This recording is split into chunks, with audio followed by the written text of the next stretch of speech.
Shalom kekasih Tuhan dan semua jemaat BMC yang beribadah online di rumah masing-masing. Apa kabar semuanya hari ini? Saya percaya dan doa kami selalu kita semua dalam keadaan sehat dan selalu berbahagia bersama dengan keluarga. Mari kita siapkan hati bersama-sama untuk memuji, menyembah, dan menerima berkat kebenaran firman-Nya hari ini. Selamat beribadah dan Tuhan Yesus memberkati kita semua.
Untuk memuji Tuhan hari ini, amin. Mari sama-sama kita berdoa. Kami bersyukur Tuhan untuk hari yang indah ini. Sekarang kami ingin meninggikan, kami ingin memuliakan nama-Mu. Bertata atas ibadah kami Tuhan dari awal pertengahan ke akhirnya. Biar hanya nama-Mu saja yang ditinggikan, hanya nama-Mu saja yang dipermuliakan. Mari yang siap untuk meninggikan Yesus sama-sama katakan amin. Hey.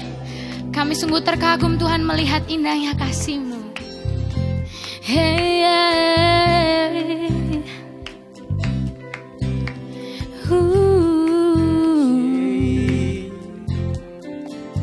Mari sama-sama katakan.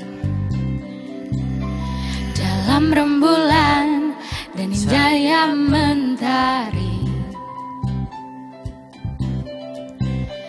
di gelap badai dan indahnya pelangi, dalam tangisan dan wajah berseri, temukan kasih terbesar bagi dunia ini. Diamku terkagum dan ku takjub akan kasih-Mu yang terkuras indah. Dalam anugerah hatiku milik-Mu, indah. Ku terkagum dan ku bawa akan hidupku. Kau membuat hatiku menjadi baru. Bahagia ku mengenal-Mu. Hey.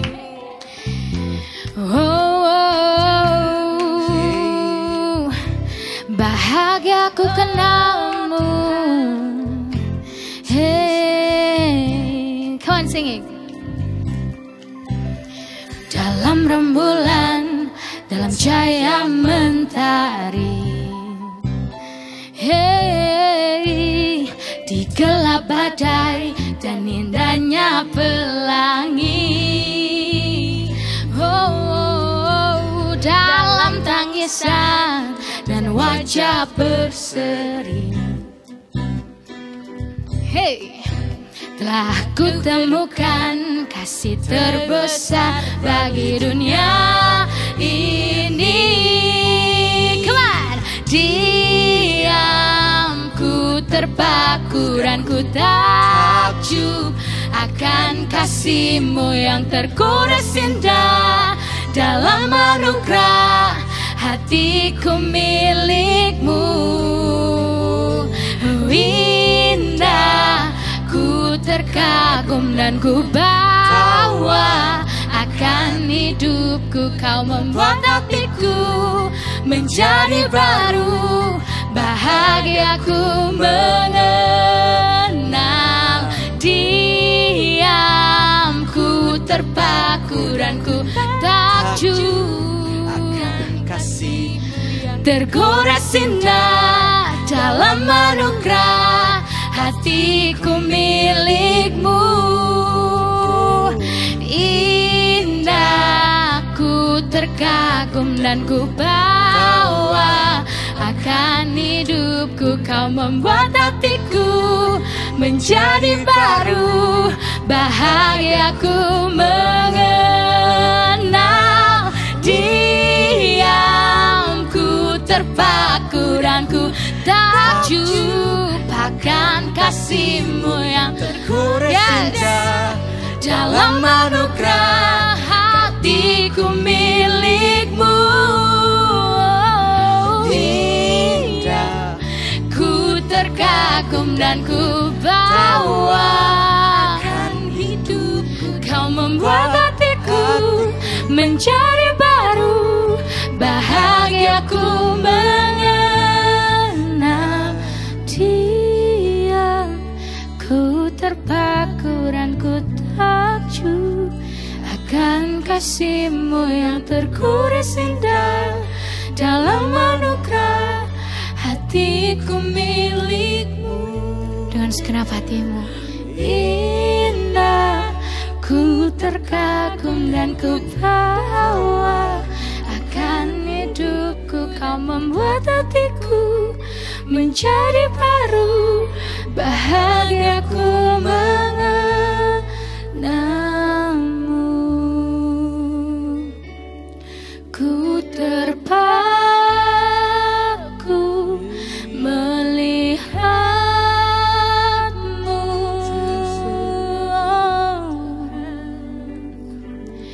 Ku terkagum memandang-Mu. Oh, ku terpaku melihat keindahan-Mu. Dan ku pun terkagum Tuhan melihat keindahan-Mu.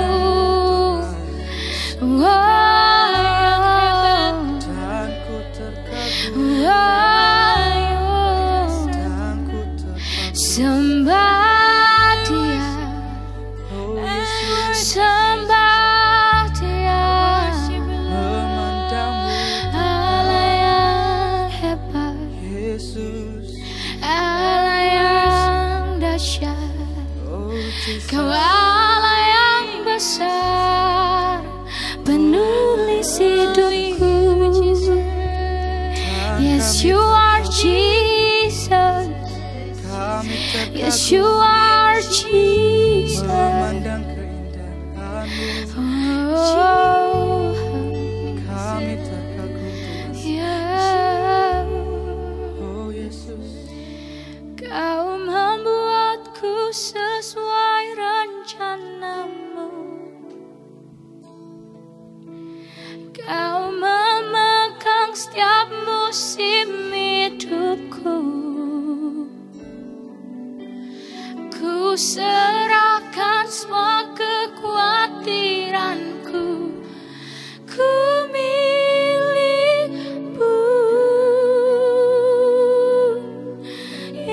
Yesus. Semua kekuranganku kau pun tahu, dan tetap kau pandang indah dalammu. Angkat tanganmu. Ku angkat tanganku dan berseru, ku milikmu. I am yours, and I am yours, now forever. In your grace, yes, I surrender, 'cause you are mine, now forever. I'm alive in your wonder, 'cause I am yours, and I am yours, now forever. Yes, Jesus, kami mau berserah Tuhan kepadamu, karena kami ini milik-Mu. You are mine, and now forever. I'm alive in your wonder. Kau membuatku sesuai rencana-Mu. Kau memegang setiap musim hidup, setiap musim hidupku. Ku serahkan semua kekhawatiranku. Ku milik-Mu, karena kami milik-Mu. Semua kekuranganku kau pun tahu, dan tetap kau pandang indah, tetap kau pandang indah dalammu. Ku angkat tanganku dan berseru, ku milik-Mu.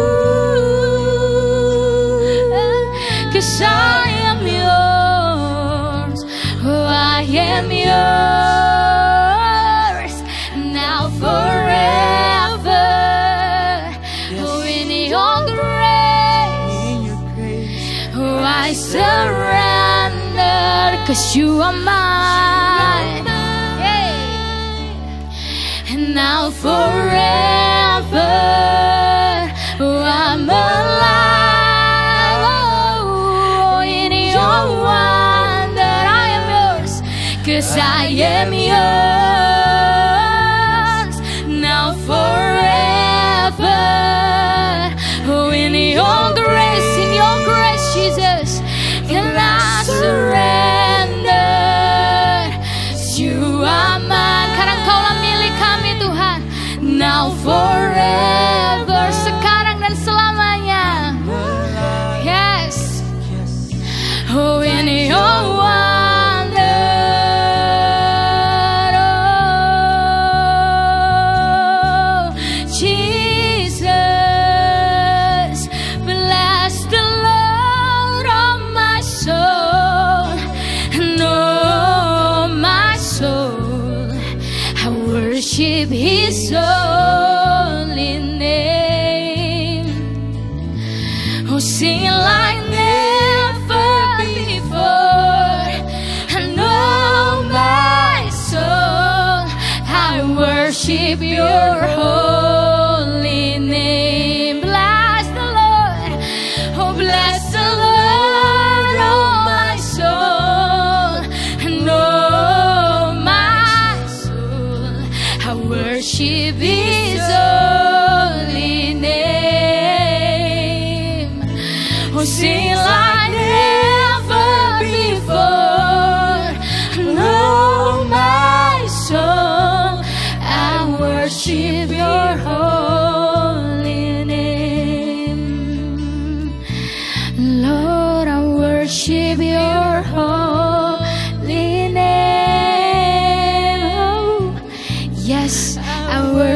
worship your holy name.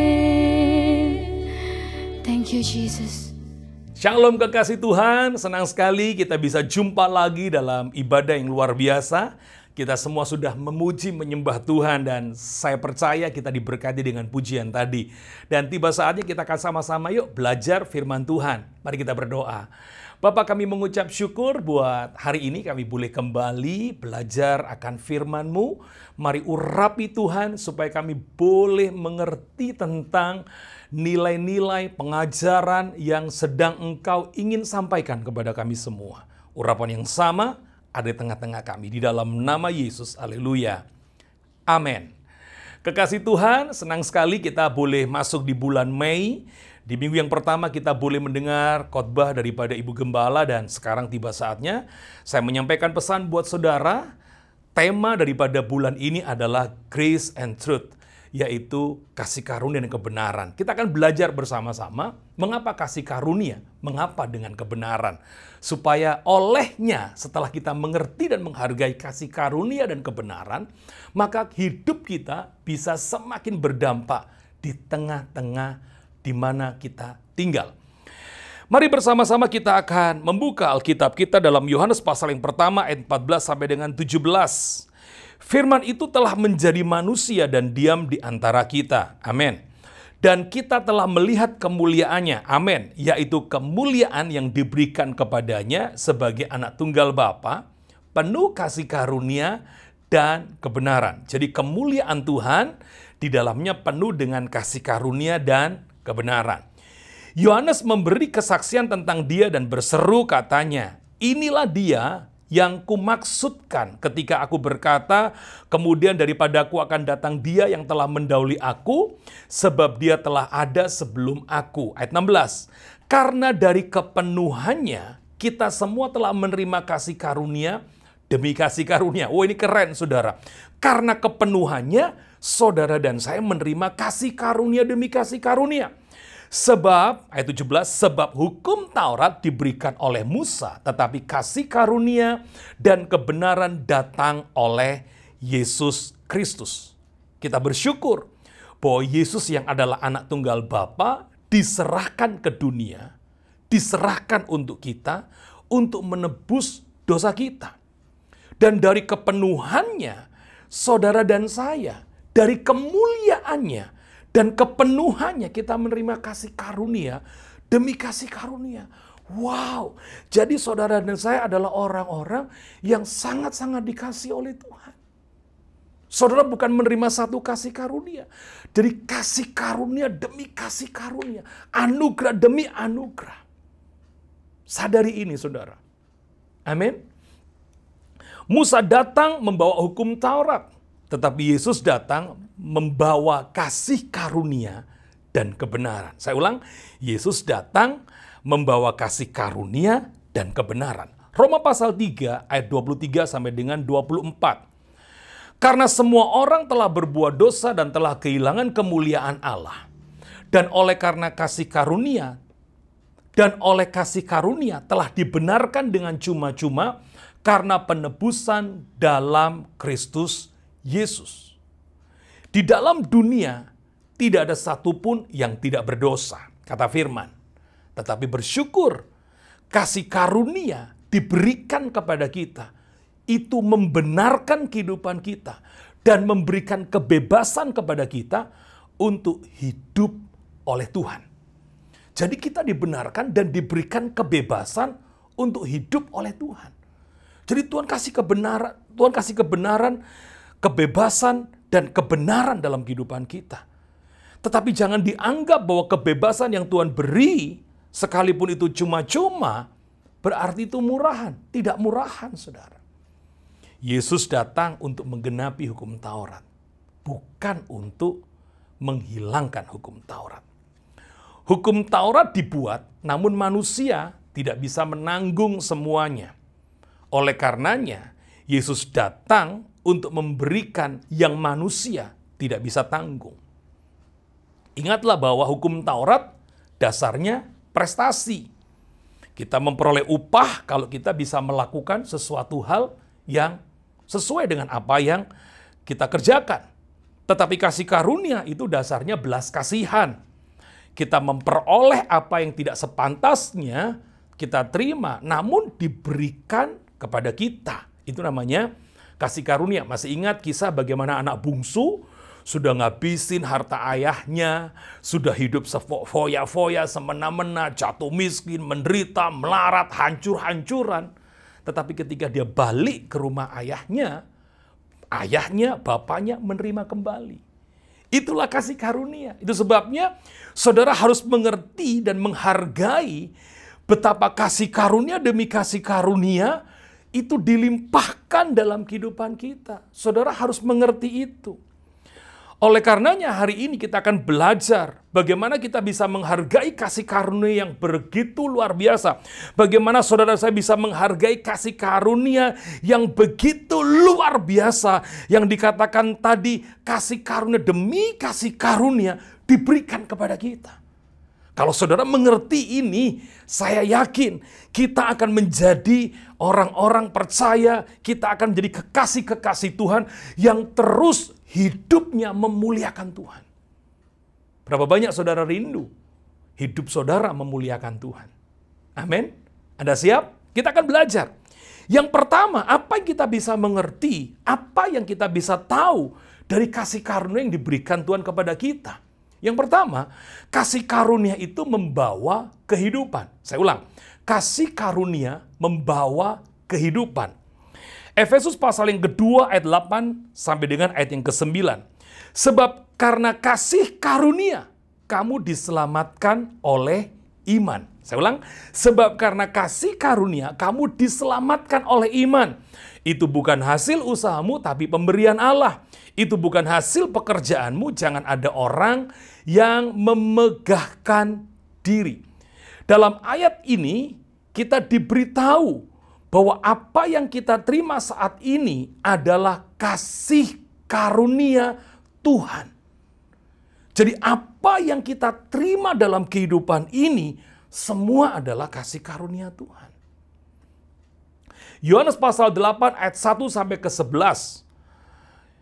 Tetapi Yesus pergi ke Bukit Zaitun. Pagi-pagi benar, ia berada di bait Allah dan seluruh rakyat datang kepadanya. Ia duduk dan mengajar mereka. Maka ahli-ahli Taurat dan orang-orang Farisi membawa kepadanya seorang perempuan yang kedapatan berbuat zina. Mereka menempatkan perempuan itu di tengah-tengah. Lalu berkata kepada Yesus, "Rabi, perempuan ini tertangkap basah ketika ia sedang berbuat zina. Musa dalam hukum Taurat memerintahkan kita untuk melempari perempuan yang demikian. Apakah pendapatmu tentang hal itu?" Mereka mengatakan hal itu untuk mencobai dia, supaya mereka memperoleh sesuatu untuk menyalahkannya. Tetapi Yesus membungkuk lalu menulis dengan jarinya di tanah. Dan ketika mereka terus-menerus bertanya kepadanya, ia pun bangkit berdiri lalu berkata kepada mereka, "Barang siapa di antara kamu tidak berbuat dosa, hendaklah ia yang pertama melemparkan batu kepada perempuan itu." Lalu ia membungkuk pula dan menulis di tanah. Tetapi setelah mereka mendengar perkataan itu, pergilah mereka seorang demi seorang, mulai dari yang tertua. Akhirnya tinggallah Yesus seorang diri dengan perempuan itu yang tetap di tempatnya. Lalu Yesus bangkit berdiri dan berkata kepadanya, "Hai perempuan, di manakah mereka? Tidak adakah seorang yang menghukum engkau?" Jawabnya, "Tidak ada." Saya ulang, jawabnya, "Tidak ada Tuhan." Lalu kata Yesus, "Aku pun tidak menghukum engkau. Pergilah dan jangan berbuat dosa lagi mulai dari sekarang." Saya ulang kalimat Tuhan Yesus. Lalu kata Yesus, "Aku pun tidak menghukum engkau. Pergilah dan jangan berbuat dosa lagi mulai dari sekarang." Anda melihat bagaimana kasih karunia memberi kehidupan. Jangan anggap bahwa Yesus itu melegalkan perzinahan. Standar Yesus berbicara tentang perzinahan itu sangat tinggi. Bahkan dalam pengajarannya dia berkata, kita mengingini dalam pikiran kita saja sudah berzina. Namun kita melihat bagaimana yang ditampilkan dalam kisah ini. Orang-orang Farisi telah cacat di dalam hukum. Itu sebabnya Yesus berkata, jika kamu belum pernah bersalah, silakan menghukum. Kasih karunia tidak menentang hukum, saudara. Kasih karunia tidak pernah bertentangan dengan hukum.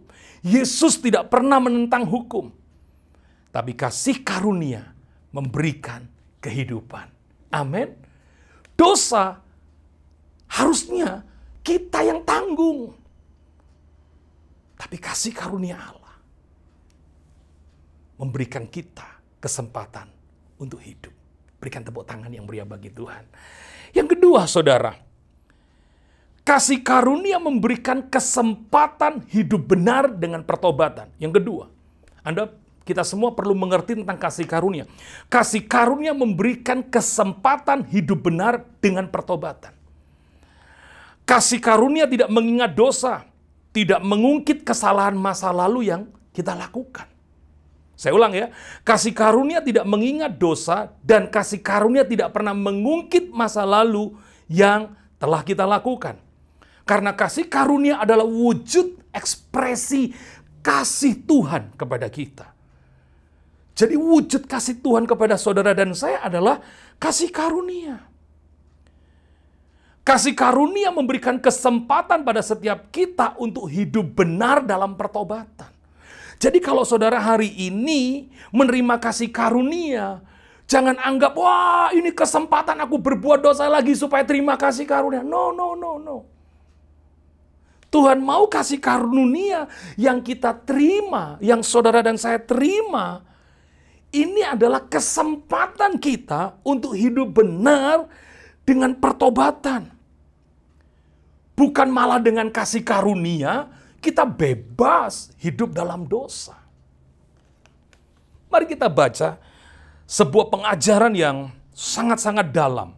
Dalam Roma pasal 6 ayat 10-13. Sebab kematiannya adalah kematian terhadap dosa satu kali untuk selama-lamanya. Dan kehidupannya adalah kehidupan bagi Allah. Demikianlah hendaknya kamu memandangnya bahwa kamu telah mati bagi dosa. Tetapi kamu hidup bagi Allah dalam Kristus Yesus. Sebab itu, perhatikan ini. Hendaklah dosa jangan berkuasa lagi dalam tubuhmu yang fana. Supaya kamu jangan lagi menuruti keinginannya. Ayat 13, dan janganlah kamu menyerahkan anggota-anggota tubuhmu kepada dosa untuk dipakai sebagai senjata kelaliman, tetapi serahkan dirimu kepada Allah sebagai orang-orang yang dahulu mati tetapi sekarang hidup, dan serahkanlah anggota-anggota tubuhmu kepada Allah untuk menjadi senjata-senjata kebenaran. Yes, sebab kamu tidak akan dikuasai lagi oleh dosa karena kamu tidak berada di bawah hukum Taurat, tetapi di bawah kasih karunia. Jadi bagaimana? Apakah kita akan berbuat dosa karena kita tidak berada di bawah hukum Taurat, tetapi di bawah kasih karunia? Sekali-kali tidak. Sebab kamu tidak tahu bahwa apabila kamu menyerahkan dirimu kepada seseorang sebagai hamba untuk mentaatinya, kamu adalah hamba orang itu yang harus kamu taati, baik dalam dosa yang memimpin kamu kepada kematian maupun ke dalam ketaatan yang memimpin kamu kepada kebenaran. Tetapi syukurlah kepada Allah, dahulu memang kamu hamba dosa, tetapi sekarang kamu dengan segenap hati telah mentaati pengajaran yang telah diteruskan kepadamu. Kamu telah dimerdekakan dari dosa dan menjadi hamba kebenaran. Perhatikan, kamu telah dimerdekakan dari dosa dan menjadi hamba kebenaran. Aku mengatakan hal ini secara manusia karena kelemahan kamu. Sebab sama seperti kamu telah menyerahkan anggota-anggota tubuh menjadi hamba kecemaran dan kedurhakaan yang membawa kamu kepada kedurhakaan, demikianlah hal kamu sekarang. Demikian hal kamu sekarang harus menyerahkan anggota-anggota tubuhmu menjadi hamba kebenaran yang membawa kamu kepada pengudusan. Jadi saudara ingat, kasih karunia memberi kesempatan hidup benar dengan pertobatan. Yang ketiga, kasih karunia memberikan pengampunan. Roma pasal 8 ayat 1-3. Mari sama-sama, masih semangat saudara ya. Yuk kita belajar lagi. Roma 8 ayat 1 sampai 3. Demikianlah sekarang tidak ada penghukuman. Perhatikan, tidak ada penghukuman bagi mereka yang ada dalam Kristus Yesus. Roh yang memberi hidup telah memerdekakan kamu dalam Kristus dari hukum dosa dan hukum maut. Sebab apa yang tidak mungkin dilakukan hukum Taurat karena tak berdaya oleh daging, telah dilakukan oleh Allah dengan jalan mengutus anaknya sendiri dalam daging yang serupa dengan daging yang dikuasai dosa karena dosa. Ia telah menjatuhkan hukuman atas dosa di dalam daging. Kalau bukan karena kasih karunia saudara, kita akan tetap dikenal sebagai orang di masa lalu yang telah melakukan dosa. Saya ulang begini. Kalau bukan karena kasih karunia, saudara dan saya akan tetap dikenal sebagai orang yang melakukan dosa di masa lalu. Jadi, kalau tanpa kasih karunia, saudara akan dikenal sebagai orang yang berbuat dosa. Tetapi karena kasih karunia, saudara menerima pengampunan. Amin. Masa lalu sudah lewat. Saudara adalah orang-orang yang diampuni. Itu sebabnya jangan hidup dengan masa lalu. Saudara adalah berharga, mulia, dan dikasihi Tuhan. Yuk sama-sama katakan, aku berharga, aku mulia, aku dikasihi Tuhan. Semua terjadi karena apa? Kasih karunia. Itu sebabnya kasih karunia perlu sebuah tanggung jawab. Ancaman dari kemerdekaan adalah kemerdekaan itu sendiri. Saya ulang sekali lagi kalimat ini. Ancaman bagi kemerdekaan adalah kemerdekaan itu sendiri. Kemerdekaan itu perlu batasan. Perlunya kita menghormati kasih karunia yang kita terima. Karena yang tadinya kita nggak layak, sekarang karena kasih karunia, saudara dan saya dilayakkan. Kalau seseorang tidak mengerti batasan-batasan dari kemerdekaan yang diberikan Tuhan dalam kehidupannya, maka orang itu bisa kehilangan kemerdekaannya. Ketika kita sudah diberi kebebasan, ketika wanita yang berzina tadi diberikan kemerdekaan, Yesus tidak memberikan penghukuman. Yesus mengatakan demikian, jangan berbuat dosa lagi. Kemerdekaan itu meminta batasan. Kebebasan itu meminta batasan. Apa batasannya? Jangan berbuat dosa lagi. Karena saudara adalah orang-orang yang sudah diampuni. Itulah kasih karunia, memberi pengampunan. Titus pasal 3 ayat 4-7. Tetapi ketika nyata kemurahan Allah juru selamat kita dan kasih-Nya kepada manusia, pada waktu itu Dia telah menyelamatkan kita bukan karena perbuatan baik yang telah kita lakukan, tetapi karena rahmat-Nya oleh permandian kelahiran kembali dan oleh pembaharuan yang dikerjakan oleh Roh Kudus, yang sudah dilimpahkannya kepada kita oleh Yesus Kristus Juru Selamat kita, supaya kita sebagai orang yang dibenarkan oleh kasih karunia, berhak menerima hidup yang kekal sesuai dengan pengharapan kita. Yang percaya katakan amin. Nah sekarang yang keempat, masih belajar tentang kasih karunia. Kasih karunia membawa kita memiliki rasa syukur. Jadi kasih karunia itu akan membawa rasa syukur. Kalau saudara mengerti kasih karunia yang Tuhan beri, maka rasa syukur yang kita berikan kepada Tuhan akan berlimpah-limpah. Yesus berkata bahwa orang yang sedikit diampuni akan sedikit berbuat baik, berbuat kasih, akan sedikit mengucap syukur. Tetapi kalau orang sadar tentang kasih karunia, pengampunan yang Tuhan beri, wah rasa syukurnya berlimpah-limpah. Kasih karunia adalah hal yang berharga dalam kehidupan kita. Katakan amin. Jadi kasih karunia sesuatu yang berharga. Alasan mengapa banyak orang berdebat tentang kasih karunia. Saya juga sering mendengar orang berdebat tentang kasih karunia. Bahkan tidak sedikit karena nggak ngerti tentang kasih karunia, membawa hidupnya bebas berbuat dosa. Ini kan parah, saudara ya.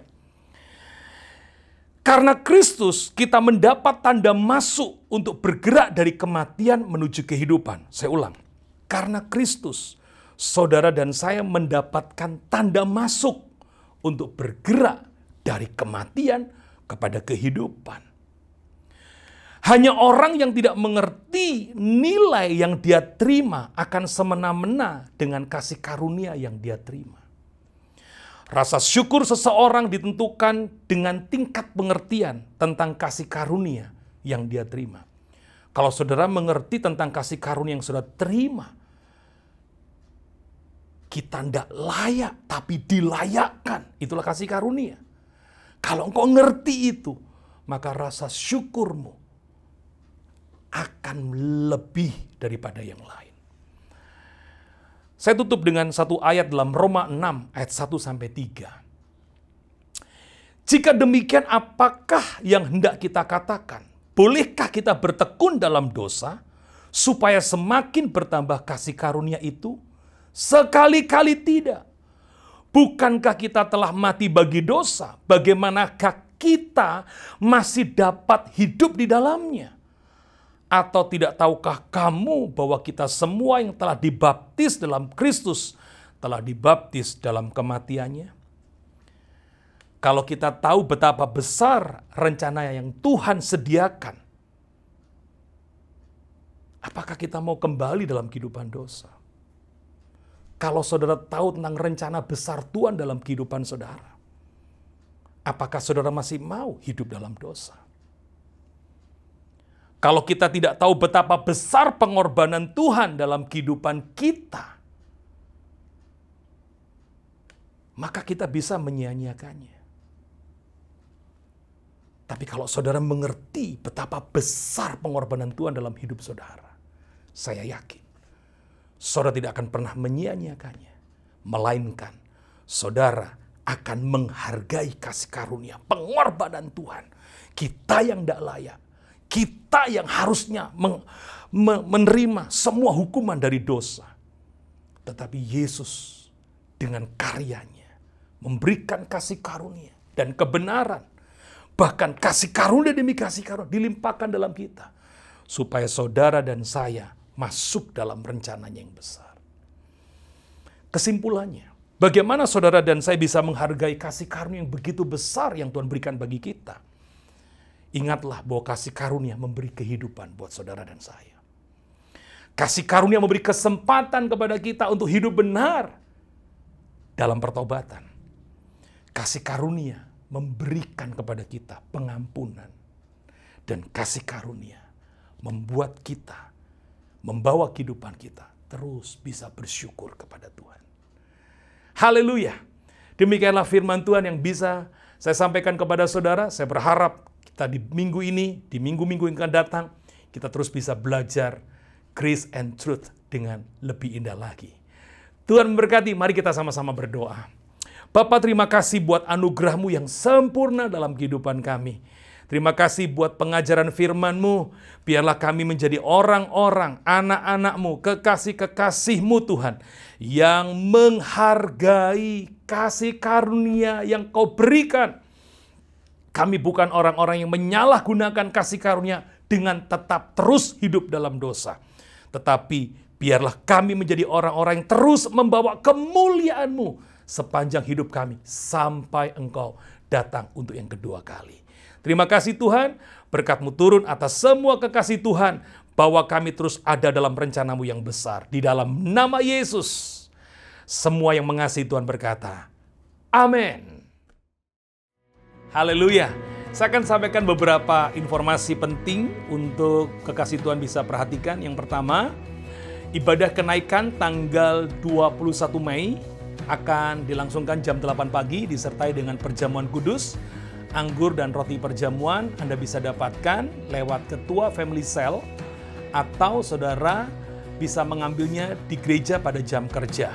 Yang kedua, kekasih Tuhan bisa tetap memberikan persembahan untuk mendukung pelayanan pekerjaan Tuhan di Gereja Betani Miracle Center. Ada nomor rekening di layar Anda bisa berikan persembahan mingguan, persembahan misi, diakonia, pembangunan, dan juga persembahan persepuluhan. Dan kami juga mengajak orang tua untuk menemani anak-anak dalam ibadah BMC Kids ya, setiap minggu jam 8.30. Dan saya juga mengucapkan bagi semua kekasih Tuhan yang berulang tahun dalam minggu-minggu ini, doa saya Anda semua senantiasa sehat dan limpah dengan berkat. Saya juga berterima kasih dan juga mengajak setiap saudara untuk peduli di bulan Mei ini bagi jemaat-jemaat yang terdampak COVID-19 ini, saudara ya, lewat BMC Berbagi atau BMC COVID Relief 2020. Terima kasih buat saudara yang sudah mentransfer. Terima kasih juga buat saudara yang sudah mengantar sendiri sembakonya ke gereja. Terima kasih luar biasa. Dan seperti yang sudah saya sampaikan beberapa waktu yang lalu, selama bulan April kita bisa membagi sampai 2 kali, bahkan ada sebagian yang terima 3 kali. Dan bulan Mei ini kami baru melakukan 1 kali pengiriman. Saya berharap bisa melakukan beberapa kali pengiriman sampai dengan bulan Juni. Mari sama-sama kita akan akhiri ibadah kita. Kita akan ucapkan resolusi 2020. Mari katakan dengan sungguh-sungguh resolusi ini. Katakan untuk kehidupanmu, katakan untuk perubahanmu. Sama-sama kita katakan. 2, 3. Saya jemaat BMC. Saya murid Kristus. Saya pemberani dalam kebenaran. Saya penerobos kehidupan. Saya pemenang. Saya pengasih. Saya diberkati. Saya berbakat. Saya kreatif. Saya diurapi. Saya berharga. Saya mulia. Saya sukses. Saya pembawa kesembuhan. Saya selalu sehat.